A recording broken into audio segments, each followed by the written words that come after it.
আসসালামু আলাইকুম রহমতুল্লাহি বারাকাতুহু। আ আমরা দেখব কিভাবে আইদার্সের থেকে আমরা কোর্স পারচেজ করতে পারি। তো এজন্য ১ম এ আমরা আমাদের এখানে লগইন বাটন আছে। লগইন বাটনে ক্লিক করব।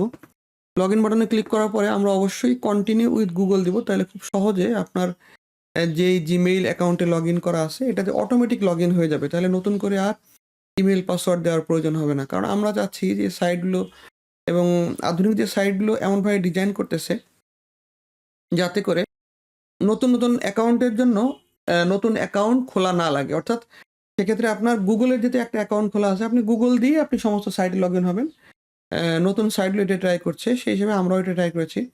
কারণ এখানে আপনি একটা অ্যাকাউন্ট খুলবেন, এটা পাসওয়ার্ড মনে রাখতে পারবেন না। সেই হিসেবে আপনার একটা Google অ্যাকাউন্টে লগইন থাকলে আপনি ওইটা দিয়ে আপনি এখানে লগইন হয়ে যেতে পারবেন। তাহলে আমি এখানে কন্টিনিউ উইথ Google দিলাম। দেওয়ার পরে আমি যেকোনো একটা আমার যে ইমেইল আছে, আমি যেকোনো একটা ইমেইল দিয়ে আমি লগইন হয়ে যাচ্ছি।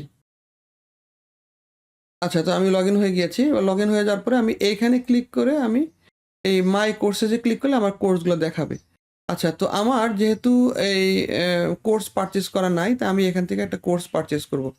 তো আমি এটা ক্লিক করলাম। ক্লিক করার পরে আমি এখন যেটা দিব সেটা হচ্ছে বাই নাও। আচ্ছা, বাই নাও দেওয়ার পরে আমার একবার ইমেইল ভেরিফিকেশন অপশন আসবে। আমি জাস্ট এখানে সেন্ড ভেরিফিকেশন ইমেইল দিলে আমার ইমেইলে একটা মেইল চলে আসবে। এটা হচ্ছে ইমেইল ভেরিফিকেশন। জাস্ট আমি এখানে ক্লিক করব ভেরিফাই ইমেইল। তো ভেরিফাই ইমেইলে ক্লিক করলে আমার ভেরিফিকেশন হয়ে গিয়েছে। তো এবার আমি এই কন্টিনিউ অ্যাজ পেমেন্ট দিব, অর্থাৎ পারচেজ করে নিব।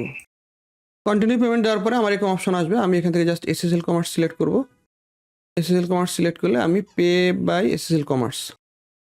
এবার আমার এই পে বাই এসএসএল কমার্সে এখান থেকে আমি মোবাইল ব্যাংকের মাধ্যমে আমি পেমেন্ট করতে পারবো। মোবাইল ব্যাংকের মাধ্যমে পেমেন্ট করলে আমি জাস্ট বিকাশে ক্লিক করব।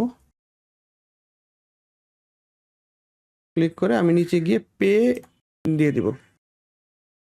দেওয়ার পরে আমার এখানে মোবাইল নাম্বার চাবে। মোবাইল নাম্বার দিয়ে দেওয়ার পরে এরপরে আমার মোবাইলে ওটিপি আসবে। ওটিপি আমি দিয়ে দিলাম। এরপর আমার পিন নাম্বার দিতে হবে। আমার পিন নাম্বার দিলে আমার পেমেন্ট শেষ হয়ে যাবে। এরপরে আমি আমার কোর্সকে পারচেজ করতে পারবো। কিছুক্ষণ সময় নেবে, কয়েক সেকেন্ড সময় পরে অটোমেটিক আমার কোর্সটা আমার পোর্টালে চলে যাবে। আচ্ছা, আমার পোর্টালে কোর্স চলে আসছে। তো আমি এখন স্টার্ট নাও দিলে আমার কোর্স দেখা শুরু হবে। তো এখানে প্রত্যেকটাকেই আমাকে প্রোগ্রেস করতে হবে। আমি এখানে এটা ক্লিক করলাম। ক্লিক করলে এটা আমার প্রোগ্রেস হয়ে গেল। তো এই যে এটা ক্লিক করা মানে হচ্ছে এটা ডান, মানে এটা আমার হয়ে গিয়েছে। এবার আমি নেক্সট স্টেপে যেতে পারবো। তো এখানে সিস্টেম হচ্ছে যে আমি যদি আগেরটাকে আমি এই না রিড করি বা আগেরটাকে আমি যদি না ক্লিক করি তো পরের স্টেপে যাবে না। তো আমি এখন ফার্স্ট স্টেপ ক্লিক করছি, এখন আমি পরের স্টেপে যেতে পারবো। এখন আমার এটা দেখেন ওপেন হয়ে গেছে। তো এটা আমি জাস্ট ক্লিক করব। ক্লিক করলে দেখেন আমার এটা ওপেন হবে এবং এই ভিডিওটা আমি যদি না দেখি তো এটা আমার পরের ভিডিওটা অন হবে না।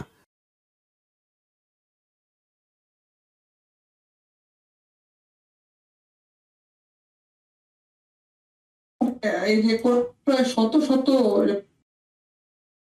কোনো পিডিএফ এর ক্ষেত্রে সেক্ষেত্রে আমাকে পিডিএফটা ওপেন করলে এরকম পিডিএফ ওপেন হবে। আমি জাস্ট নেক্সট বাটন ক্লিক করলে নেক্সট পেজ আসতে থাকবে। যতগুলো পেজ থাকবে নেক্সট বাটন এখানে স্ক্রলিং করব। আর যদি এই পেজ শেষ হয়ে যায় পরে নেক্সট দিলেই পরের পেজ আসতে থাকবে।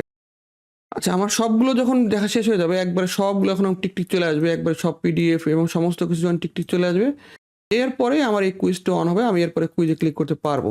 কুইজে মানে আমাকে অবশ্যই কনফার্ম হয়ে নিতে হবে আমার এই সবগুলা টিক মারা আছে কিনা। কোনোটা যদি টিক মারা না থাকে এরকম, একটাও যদি টিক বাকি থাকে তাহলে কি হবে আমি পরবর্তীতে ওই কুইজ দিতে পারবো না। তো আমি এখন স্টার্ট কুইজে যাব। কুইজে যাওয়ার পরে আমি জাস্ট কুইজে যে আমার জাস্ট সিম্পল যে আমার প্রশ্নের উত্তর কি হবে আমি সেই প্রশ্নের উত্তরগুলো দিয়ে দেবো। জাস্ট আমি এরকম ধরেন নেক্সট দিয়ে দিলাম। সেভাবে সবার শেষ হয়ে গেলে সাবমিট দেবো। সাবমিট দেওয়ার পরে আমার রেজাল্ট আমরা দেখতে পারবো। এখন আমাদের চাইলে আমরা এখন সার্টিফিকেট নামা নিতে পারবো। তাহলে আমরা এখন সার্টিফিকেট ক্লিক করলে এখন সার্টিফিকেট আমার জেনারেট হয়ে গেছে। কংগ্রাচুলেশন, আমার সার্টিফিকেট জেনারেট হয়ে গেছে। আমি যাতে জাস্ট ডাউনলোড দেখেন আমার সার্টিফিকেট একবারে হয়ে গেছে। তো আমি এটা সার্টিফিকেটকে ডাউনলোড করে নিতে পারবো। সার্টিফিকেট, তো আমি সার্টিফিকেটটাকে জাস্ট বড় করলে এটাকে আমি প্রিন্ট দিয়ে নিতে পারবো। এখানে একবারে সমস্ত কিছু রেডি। অর্থাৎ আমি এই পুরো কোর্সটাকেই নিজে, নিজে করতে পারবো। সার্টিফিকেট, ডেট যা আছে সমস্ত কিছুই আমার এখানে রেডি হয়ে গিয়েছে। তো এভাবে আমরা এই কোর্সের জার্নি কমপ্লিট করতে পারবো ইনশাআল্লাহ। জাযাকুমুল্লাহ।